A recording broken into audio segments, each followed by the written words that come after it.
punished by locals. He's nowhere to be seen. But at this time of day, Lynn usually walks her own dog and feeds Callum, so it could be nearby. Just look above that stump. He's moving now. To the right. Good job.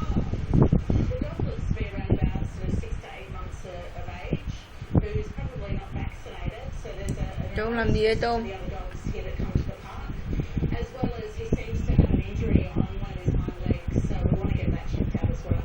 It's definitely a bit of a mystery where this dog's come from.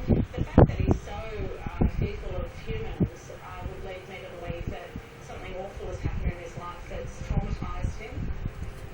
Catching a terrified dog in 150 acres of park is going to be a massive challenge.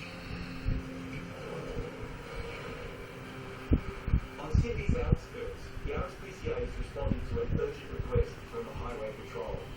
We'll just go over and see what the situation is with the police.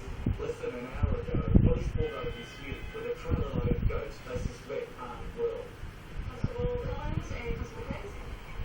These gentlemen said they think they get down, like, it's skinny, their stomach, etc. Nào How many of you are all Tôm